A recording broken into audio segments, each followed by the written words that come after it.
বিশ্বকাপে গ্রুপ জের গুরুত্বপূর্ণ ম্যাচ, দুই মাস্টারমাইন্ড কোচের ট্যাকটিক্যাল বোর্ড।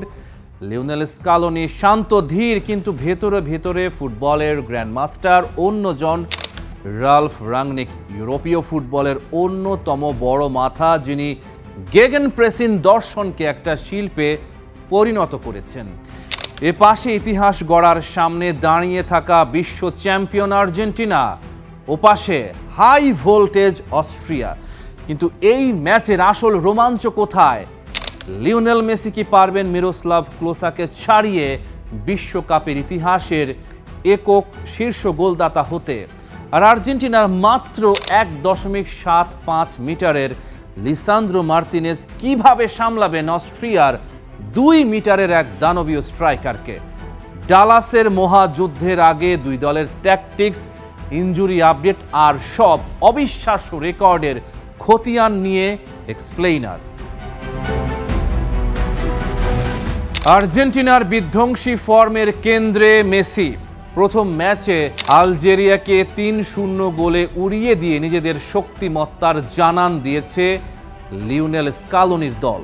পুরো 90 মিনিটে আলজেরিয়াকে গোল পোস্ট বরাবর একটা শটও নিতে দেয়নি আলবিসেলেস্তেরা। রক্ষণ ভাগের এই জমাট গাঁথুনি আর আক্রমণের নেতৃত্বে ছিলেন লিওনেল মেসি।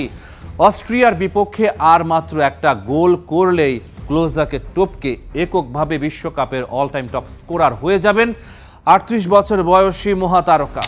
মেসি যদি এই ম্যাচে গোল পান, তবে ফরাসি কিংবদন্তি জাঁ ফতে এবং ব্রাজিলের জায়ার জিনিয়র পর বিশ্বকাপের ইতিহাসে মাত্র তৃতীয় খেলোয়াড় হিসেবে টানা 6 ম্যাচে গোল করার অনন্য কীর্তি গড়বেন।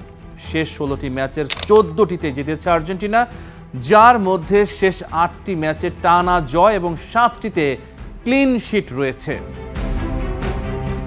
মিডফিল্ড ট্রায়ো এই দলের মেরুদণ্ড।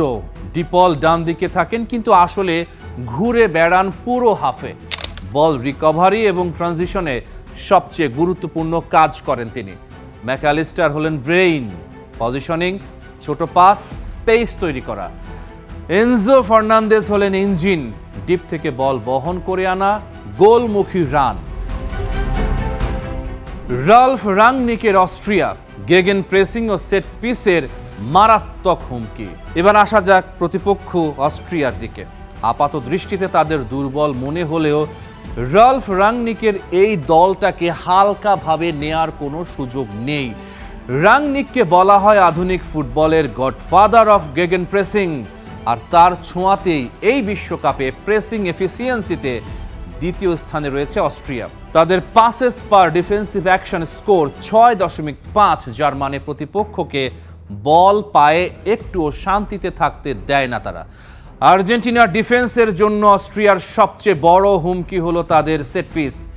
পরিসংখ্যান বলছে বিশ্বকাপে অস্ট্রিয়ার করা শেষ 10টা গোলের মধ্যে 7টাই এসেছে সেট পিস থেকে, যার মধ্যে 3টা কর্নার, 2টা পেনাল্টি, একটা ফ্রি কিক এবং একটা ডিরেক্ট ফ্রি কিক। স্কালোনির ডিফেন্ডারদের জন্য এই সেট পিসগুলো সামলানোই হবে সবচেয়ে বড় পরীক্ষা। 2 মিটারের দানব বনাম আর্জেন্টিনার শর্ট ডিফেন্স এক অদ্ভুত দ্বৈরথ। এই ম্যাচের সবচেয়ে আকর্ষণীয় ট্যাকটিক্যাল যুদ্ধটা হবে উচ্চতা নিয়ে। অস্ট্রিয়ার স্কোয়াডে আছেন 2 মিটার বা প্রায় 6 ফুট 7 ইঞ্চি উচ্চতার স্ট্রাইকার সাশা কালাইজিচ। জর্ডানের বিপক্ষে প্রথম ম্যাচে বর্ষিয়ান মার্কো আর্নাউটোভিচকে বেঞ্চে রেখে 28 বছর বয়সী লাস্ক ক্লাবের স্ট্রাইকারকে খেলিয়েছিলেন রাংনিক। অস্ট্রিয়া জাতীয় দলের হয়ে 20 ম্যাচে 4 গোল করা কালাইজিচকে তার শারীরিক কাঠামোর কারণে তুলনা করা হয় ইংলিশ স্ট্রাইকার পিটার ক্রাউচের সাথে। এই 2 মিটারের দানবকে রুখবে কে? আর্জেন্টিনার সেন্ট্রাল ডিফেন্সে ক্রিস্তিয়ান রোমেরোর উচ্চতা 6 ফুট 1 ইঞ্চি, কিন্তু তার সঙ্গী লিসান্দ্রো মার্তিনেজের উচ্চতা মাত্র 5 ফুট 9 ইঞ্চি। কালাইজিচের সাথে তার উচ্চতার ব্যবধান 25 সেন্টিমিটার। কি ব্যাটলস, 3টা মূল লড়াই এই ম্যাচের ভাগ্য গড়ে দিতে পারে। মেসি বনাম কনরাড লাইমার। রাংনিক মেসিকে আটকাতে লাইমারকে ব্যবহার করবেন সম্ভবত। Laimer box to box midfielder হিসেবে দক্ষ, কভার গ্রাউন্ড করতে পারেন প্রচুর, ফিজিক্যালি শক্ত। তার কাজ হবে মেসিকে বল পাওয়ার আগেই জোনাল প্রেসার দেয়া। কিন্তু মেসি কখনো একই জায়গায় থাকেন না, তিনি রাইট উইং থেকে সরে যান সেন্টারে, কখনো বাম লেনে। লাইমার যদি তাকে ট্র্যাক করতে গিয়ে মিডফিল্ড শেপ ভাঙেন, সেটাই আর্জেন্টিনার জন্য সুযোগ। আলভারেজ সেই ফাঁকে ঢুকে যাবেন। কালাইজিচ বনাম লিসান্দ্রো মার্তিনেজ, এটাই এই ম্যাচের সবচেয়ে চমকপ্রদ ম্যাচআপ। কালাইজিচের উচ্চতা 2 মিটার, লিসান্দ্রো মার্তিনেজ মাত্র 175 সেন্টিমিটার। কিন্তু লিসান্দ্রো শুধু উচ্চতায় লড়েন না, তিনি অ্যান্টিসিপেশনে লড়েন। বল আসার আগেই সঠিক পজিশনে থাকেন। তার জাম্পিং টাইমিং চমৎকার, কিন্তু সেট পিসে ডেডিকেটেড মার্কিং ছাড়া কালাইজিচকে সামলানো কঠিন হবে। ম্যাকালিস্টার বনাম নিকোলাস সেইওয়াল্ড, মিডফিল্ডের নিয়ন্ত্রণ এই দুজনের উপর নির্ভর করবে বহুলাংশে। সেইওয়াল্ড অস্ট্রিয়ার ডিফেন্সিভ শিল্ড, পজিশনিং দুর্দান্ত, বল রিকভারিতে সেরা। ম্যাকালিস্টার চাইবেন তাকে সরিয়ে মেসির পায়ে বল পাঠাতে। যদি সেইওয়াল্ড ম্যাকালিস্টারকে আটকাতে পারেন, আর্জেন্টিনার ক্রিয়েটিভ চেইন দুর্বল হয়ে পড়বে। যদি না পারেন, আর্জেন্টিনা ছন্দে খেলবে। স্কালোনির 2 সংশয় এবং আর্জেন্টিনার সম্ভাব্য লাইন আপ। কোচ স্কালোনির মাথায় এখন 2টো পজিশন নিয়ে সংশয় কাজ করছে। প্রথমত, আলজেরিয়া ম্যাচে খেলা থিয়াগো আলমাদার জায়গায় মাঠে নামতে পারেন নিকো গঞ্জালেস। গঞ্জালেস অনেক বেশি এক্সপ্লোসিভ এবং গতিশীল খেলোয়াড়। অস্ট্রিয়া যেহেতু হাই প্রেস করে খেলবে, তাই তাদের ডিফেন্সের পেছনের ফাঁকা জায়গাগুলো ব্যবহার করতে গঞ্জালেস দারুণ কার্যকর হতে পারেন। দ্বিতীয় সংশয়টি হলো স্ট্রাইকার নিয়ে। লাউতারো মার্তিনেজের জায়গায় এবার শুরুর একাদশে সুযোগ পেতে পারেন হুলিয়ান আলভারেজ। ইনজুরি কাটিয়ে ফুলব্যাক নাহুয়েল মলিনা পুরোপুরি ফিট হয়ে স্টার্টিং 11-এ ফিরছেন। ইনজুরি আক্রান্ত গনজালো মন্টিয়েল বেঞ্চে থাকবেন। এছাড়া লিয়ান্দ্রো পারেদেস এবং নিকোলাস তালিয়াফিকো এই বিশ্বকাপে প্রথমবারের মতো কিছু সময়ের জন্য মাঠে নামার সুযোগ পেতে পারেন। আর্জেন্টিনার সম্ভাব্য একাদশ: Martinez, Molina, Romero, Lisandro, Medina, De Paul, Mac Allister, Enzo Fernandez, Nico Gonzalez, Messi, Alvarez. বিশ্বকাপের গ্রুপ পর্বে ইউরোপীয় দলগুলোর বিপক্ষে আর্জেন্টিনার রেকর্ড দারুণ। শেষ 8 ম্যাচের মাত্র একটিতে হেরেছে তারা। এই হারটা ছিল 2018 বিশ্বকাপে ক্রোয়েশিয়ার বিপক্ষে। বিপরীতে লাতিন আমেরিকান দলগুলোর বিপক্ষে অস্ট্রিয়ার রেকর্ড খুবই হতাশাজনক। 1982 বিশ্বকাপে চিলিকে 1-0 গোলে হারানোর পর থেকে লাতিন দলগুলোর বিপক্ষে শেষ 10 ম্যাচের মাত্র একটি জিতেছে তারা। লিওনেল মেসি কি পারবেন ক্লোজার রেকর্ড ভেঙে ফুটবল ইতিহাসের পাতায় নিজের নাম নতুন করে লিখতে, নাকি অস্ট্রিয়ার হাই প্রেসিং ফুটবল বিশ্ব চ্যাম্পিয়নদের থামাতে যথেষ্ট হবে? আইন কি মেসির জন্য আলাদা? একটা হ্যাটট্রিক হয়েছে, একটা দেশ বিশ্বকাপ শুরু করেছে স্বপ্নের মতো, কিন্তু কানসাস সিটি থেকে বের হয়ে পুরো ফুটবল দুনিয়া যে প্রশ্নটা নিয়ে কথা বলছে, সেটা গোলের সংখ্যা নিয়ে না, সেটা রেকর্ড নিয়ে নয়, সেটা হলো আলজেরিয়া আর্জেন্টিনা ম্যাচের 32 মিনিটে একটা মুহূর্ত, যে মুহূর্তে স্টার্স উঠেছিল। আইসা মান্দি মাটিতে পড়েছিলেন, রেফারি মার্সিনিয়াক শুধু ফাউল দিয়ে চলে গেলেন। কোনো হলুদ কার্ড নেই, কোনো লাল কার্ড নেই, VAR রিভিউ পর্যন্ত হলো না। পৃথিবীর বিভিন্ন প্রান্তে লক্ষ লক্ষ মানুষ একই প্রশ্ন করলেন, ফুটবলে কি 2 ধরনের আইন আছে? একটা সবার জন্য আর একটা শুধু মেসির জন্য। ঘটনাটা ঠিক কি হয়েছিল? আর্জেন্টিনা বনাম আলজেরিয়া, গ্রুপ পর্ব, কানসাস সিটির অ্যারোহেড স্টেডিয়াম। 32 মিনিট মেসি এবং আলজেরিয়ার অধিনায়ক আইসা মান্দি একটা চ্যালেঞ্জে জড়ালেন। বল হারিয়ে পা হড়কে গেল মেসির, আর সেই মুহূর্তে তার স্টার্স সরাসরি নামলো মান্দির ডান কাফের উপর। মান্দি মাটিতে পড়লেন, যন্ত্রণায় কুঁকড়ে গেলেন। মার্সিনিয়াক ফাউল দিলেন, ঠিক আছে, সেটা সঠিক, কিন্তু তারপর কার্ড নেই, VAR ডাক নেই, মেসি দাঁড়িয়ে আছেন, খেলা চলছে। 3 দিন পরে আলজেরিয়ান ফুটবল ফেডারেশন ফিফার কাছে আনুষ্ঠানিক অভিযোগ দাখিল করলো। AFP-কে একটি সূত্র জানিয়েছে, অভিযোগের মূল বিষয় হলো মেসির ওই চ্যালেঞ্জ, যেটা অনেকের মতে রেড কার্ড যোগ্য ছিল। এর বাইরে আরও দুটো কনওয়ের ঘটনাও ছিল, দুটোই আলাদাভাবে মাঠ থেকে বের করে দেওয়ার মতো। একটা দেশ ফিফার দরজায় কড়া নেড়েছে, বিশ্বকাপ কন্ট্রোভার্সির আগুন জ্বলছে, কেন্দ্রে দাঁড়িয়ে সর্বকালের অন্যতম সেরা ফুটবলার লিওনেল মেসি। বিশেষজ্ঞরা কি বলছেন? ESPN এর স্টুডিওতে বিশ্লেষণ শুরু হলো, সেখানে কেউ মেসির পক্ষ নিলেন না। আলে মোরেনো বললেন সরাসরি এটা 100% রেড কার্ড ছিল, হওয়া উচিত ছিল। নেদা মনুহা একমত হলেন। অ্যান্ডি ডেভিস, যিনি নিজে সর্বোচ্চ স্তরের রেফারি ছিলেন, তিনি বললেন মেসি সেদিন ভাগ্যবান ছিলেন। ফিফার আইন কি বলে?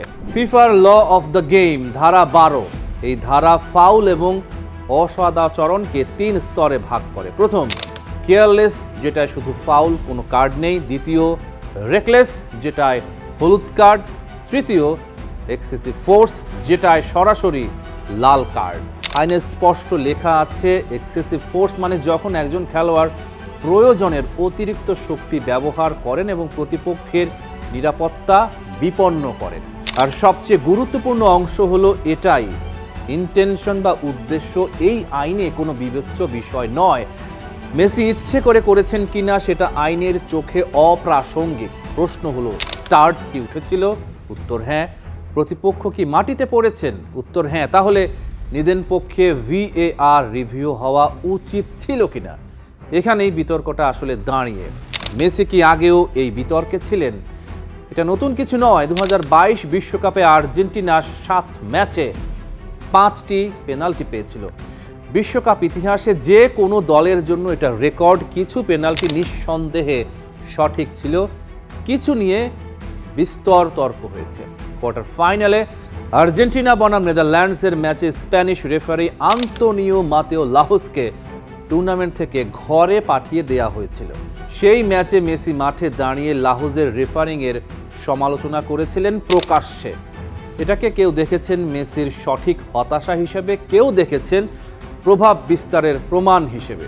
2019 কোপা আমেরিকায় ব্রাজিলের কাছে হেরে মেসি নিজেই রেফারিংয়ের বিরুদ্ধে আগুন ঝরিয়েছিলেন, বলেছিলেন এই টুর্নামেন্টে সব কিছু ব্রাজিলের পক্ষে সাজানো। তাহলে মেসি নিজেই জানেন রেফারিং পক্ষপাত কি জিনিস, তিনি নিজে তার শিকার হয়েছেন বলে দাবি করেছেন বারবার। আর এখন প্রশ্ন উঠছে, তিনি কি নিজেই সেই পক্ষপাতের সুবিধাভোগী? স্টার বায়াস, বিজ্ঞান কি বলে? গবেষকরা এই প্রশ্নটা নিয়ে কাজ করেছেন। প্রমাণ বলছে রেফারি বায়াসের অস্তিত্ব আছে, কিন্তু সেটা মূলত কাজ করে হোম টিমের পক্ষে, সফল ক্লাবের পক্ষে, ভিড়ের চাপের প্রতিক্রিয়ায়। ব্যক্তি তারকার প্রতি আলাদা পক্ষপাতের প্রমাণ অনেক কম স্পষ্ট, অনেক বেশি বিতর্কিত। বাস্কেটবল নিয়ে কিছু গবেষণা বলছে বড় তারকারা হোম ক্রাউডের সামনে কম ফাউল পান, কিন্তু সেটাকে সরাসরি ফুটবলে প্রয়োগ করা কঠিন, কারণ ফুটবলের রেফারিং সম্পূর্ণ আলাদা পরিবেশে হয়। দ্রুত গতি, স্প্লিট সেকেন্ডের সিদ্ধান্ত, মাঠের বিভিন্ন প্রান্তে একসাথে ঘটনা। তবে একটা জিনিস অনস্বীকার্য, মেসি যদি সেই চ্যালেঞ্জটা না করতেন, বরং মাঠের যে কোনো অপরিচিত মিডফিল্ডার করতেন, এই ঘটনা পরের দিন কেউ মনেও রাখতো না। কিন্তু মেসির কারণে এটা বৈশ্বিক বিতর্ক। ক্যামেরার সংখ্যা, মিডিয়ার মনোযোগ, সোশ্যাল মিডিয়ার ঝড়, সব কিছু তার দিকে। 2026 বিশ্বকাপের রেফারিং সংকট, এই ঘটনাকে বিচ্ছিন্নভাবে দেখা ভুল হবে। ফ্রান্সের প্রথম ম্যাচে এমবাপ্পেকে একটা পেনাল্টি দেয়া হয়নি, VAR রিভিউর পরেও না। অনেকের মতে সেটা ভুল সিদ্ধান্ত ছিল। অর্থাৎ এই বিশ্বকাপে রেফারিং সংকট শুধু মেসি কেন্দ্রিক নয়, এটা একটা সিস্টেমেটিক সমস্যা। মার্সিনিয়াক, যিনি 2022 বিশ্বকাপ ফাইনাল পরিচালনা করেছিলেন, তিনি একজন অভিজ্ঞ রেফারি, কিন্তু এই মুহূর্তে তার সিদ্ধান্ত প্রশ্নের মুখে। VAR যদি সত্যি রিভিউ না করে থাকে, তাহলে প্রশ্নটা শুধু মার্সিনিয়াকের নয়, প্রশ্নটা পুরো VAR বাংকারের। কারণ স্টার্টস, কন্ট্যাক্ট এবং ইনজুরি, এই দুটো মিলিয়ে এটা তো রিভিউয়ের জন্য স্বাভাবিক ট্রিগার। মেসি নিজে কখনো বলেননি তিনি বিশেষ সুবিধা চান, তিনি নিজেই রেফারিং পক্ষপাতের বিরুদ্ধে সোচ্চার হয়েছেন। সম্ভবত এই মুহূর্তে তিনিও জানেন যে কোনো অন্য খেলোয়াড় হলে কার্ড পেতেন। আলজেরিয়ার অভিযোগ হয়তো ফিফা খারিজ করে দিবে, হয়তো মার্সিনিয়াক সঠিক সিদ্ধান্তই নিয়েছেন। হয়তো ভিএআর দেখে সত্যি মনে করেছে এটা রিভিউ যোগ্য নয়, কিন্তু প্রশ্নটা থাকছে, এই বিশ্বকাপ জুড়েই থাকবে। মেসি যদি শিরোপা জেতেন এবং তিনি জিতলে তা হবে তারও আর্জেন্টিনার অর্জন, তবুও এই একটা মুহূর্ত ইতিহাসের ফুটনোটে থাকবে। 32 মিনিট স্টার্টস মন্দির কাফ, কোনো কার্ড নেই। লিওনেল মেসিকে থামাবে কে? আলজেরিয়া চেষ্টা করেছিল 4 ডিফেন্ডার, কঠিন রক্ষণ, সাজানো ফাঁদ, মেসি হ্যাট্রিক করলেন। এবার আর্জেন্টিনার সামনে আসছে অস্ট্রিয়া। রালফ রাংনিকের দল 22 জুন ডালাস স্টেডিয়াম। গ্রুপ জের শীর্ষ 2 দল মুখোমুখি। প্রশ্ন একটাই, এবার কি মেসিকে বোতলবন্দি করা যাবে? রালফ রাংনিক অস্ট্রিয়ার কোচ, মডার্ন জার্মান ফুটবলের গডফাদার বলা হয় রাংনিককে। গেগেন প্রেসিং কৌশলের উদ্ভাবক। গেগেন প্রেসিং কি? ফুটবলে বল হারানোর মুহূর্তটি যে কোনো দলের জন্য সবচেয়ে ঝুঁকিপূর্ণ। এই সময় প্রতিপক্ষ দল গুছিয়ে ওঠার সুযোগ পায় না, তাই পিছু হটে ডিফেন্স তৈরি না করে বল হারানো খেলোয়াড় এবং তার আশপাশের ফুটবলাররা সরাসরি বলের দখল নেয়া খেলোয়াড়ের উপর প্রচণ্ড চাপ সৃষ্টি করে। এর ফলে প্রতিপক্ষ ভুল পাস দিতে বাধ্য হয় বা বলের নিয়ন্ত্রণ হারায়।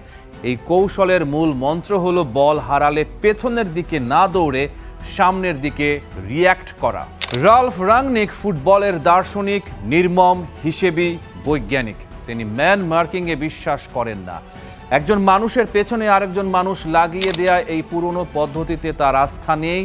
আর মেসিকে ধরে রাখার মতো ডিফেন্ডার ফুটবল দুনিয়াতেই নেই। তাহলে অস্ট্রিয়ান কোচ রাংনিক কি করবেন? তিনি মেসিকে থামাবেন না, তিনি মেসির কাছে বলই পৌঁছাতে দেবেন না। কৌশল 1, সরবরাহ লাইন কেটে দেয়া।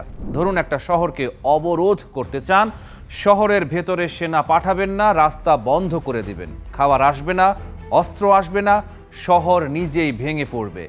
রাংনিকের পরিকল্পনা ঠিক এটাই। মেসির কাছে বল পৌঁছায় কিভাবে? এনজো ফার্নান্দেস, ডিপল, ম্যাকঅ্যালিস্টারের পা হয়ে গভীর থেকে সুতোর মতো পাস। মেসি লাইনের মাঝখানে দাঁড়িয়ে থাকেন আর ঠিক সময়ে বল পান। রাংনিকের অস্ট্রিয়া সেই সুতো কাটার চেষ্টা করবে। 4-2-3-1 ফরমেশনে অস্ট্রিয়ার ফরওয়ার্ড এবং midfield line Enzo Fernandez, De Paul, ম্যাকঅ্যালিস্টারদের ঘিরে ধরবে, চাপ দেবে, তাড়া দেবে, সময় দেবে না ভাবতে। বল হারাতে বাধ্য করবে মেসির কাছে পৌঁছানোর আগেই। রাংনিকের কৌশল সহজ। প্রতিভাবান মানুষ তখনই ভয়ঙ্কর যখন সে সুযোগ পায়। সুযোগটাই বন্ধ করে দাও। কৌশল 2, মাঝ মাঠে স্পেস বন্ধ করো। মেসির প্রিয় জায়গা কোনটা? ডান হাফ স্পেস।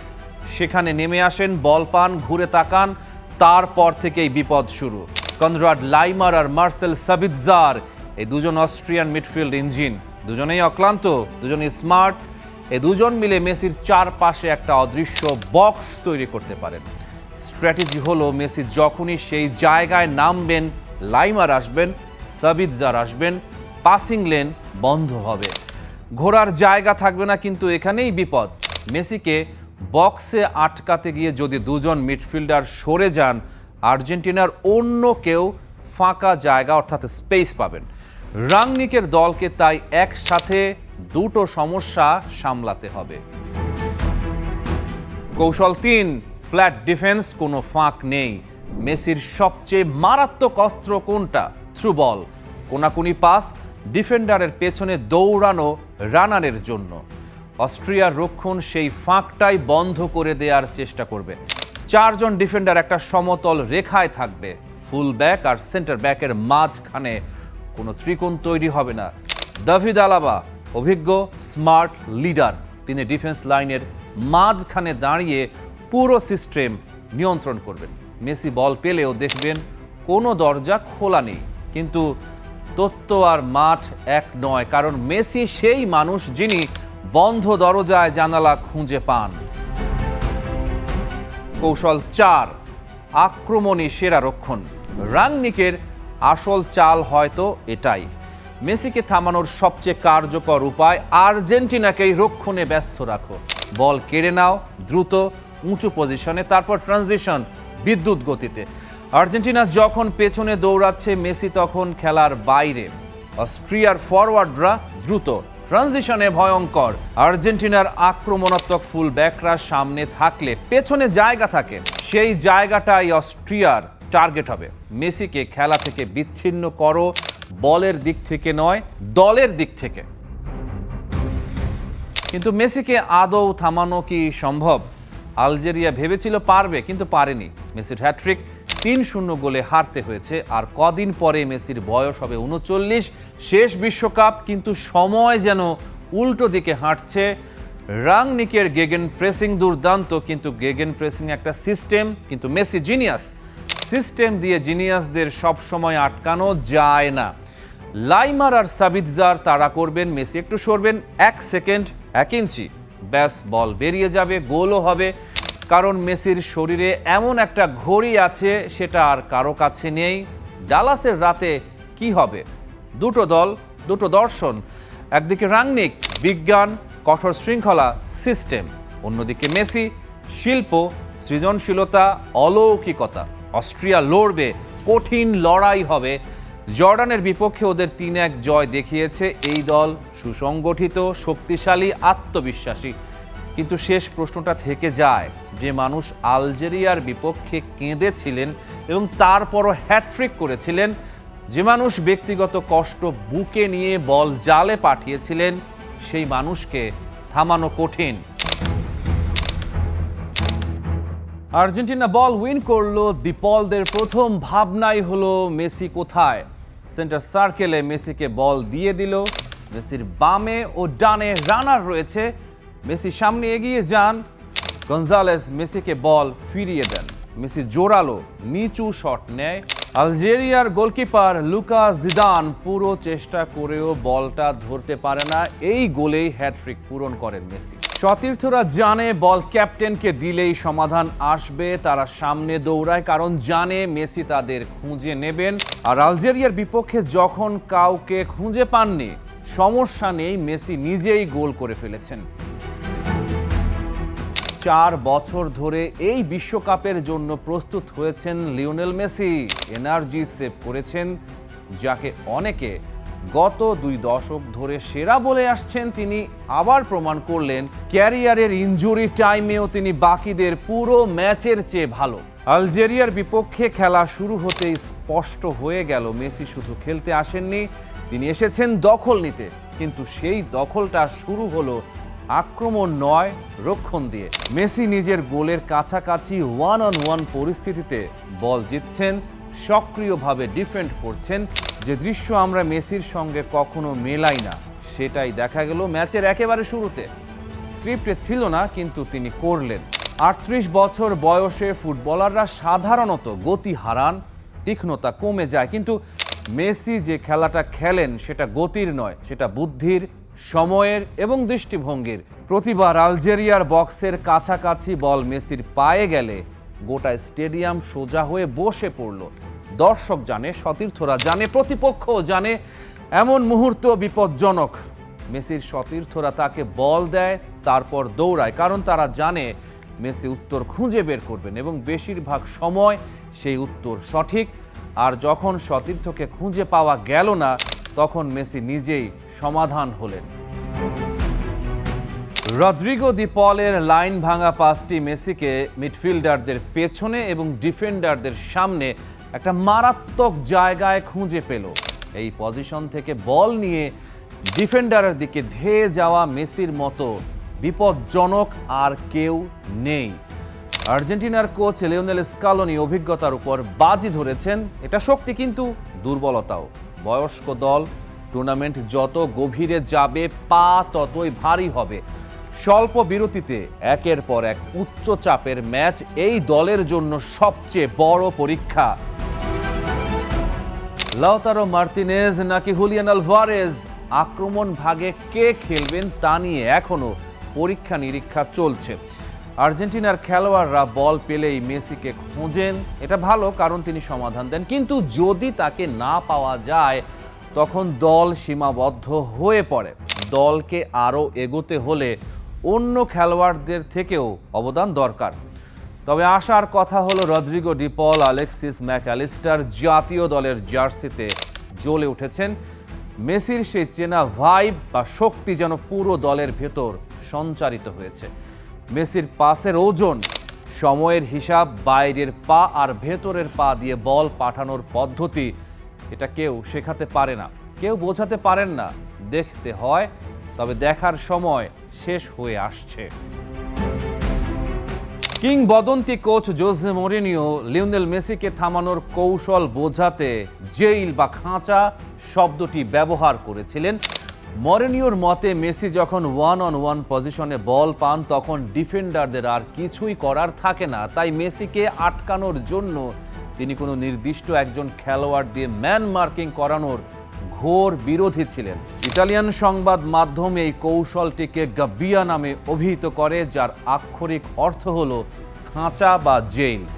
মেসিকে কোনো একক খেলোয়াড় নয়, বরং পুরো দল মিলে একটি জোনে বন্দি করার পরিকল্পনা করেছিলেন মরিনিও। চলতি বিশ্বকাপে আর্জেন্টিনার প্রতিপক্ষ দল কি মরিনিওর কৌশল ধার করবে? তাতে বিপদ আরও বাড়বে। আলজেরিয়ার বিপক্ষে আর্জেন্টিনার জয় একটা পরিষ্কার বার্তা।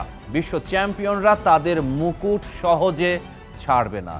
দলে খামতি আছে, রক্ষণে কিছু ফাঁক ফোকর আছে, কিন্তু যতক্ষণ পর্যন্ত মাঠের মাঝখানে 10 নম্বর জার্সি পরিহিত জাদুকর আছেন, ততক্ষণ পর্যন্ত যে কোনো অসম্ভবকে সম্ভব করা আর্জেন্টিনার জন্য সময়ের ব্যাপার মাত্র। 20 বছর আগের সেই টিনেজার আজ এক পূর্ণাঙ্গ কিংবদন্তি, যার ইনজুরি টাইমের ফুটবল দেখতে পাওয়াটাও এই প্রজন্মের ফুটবল প্রেমীদের জন্য এক পরম সৌভাগ্য।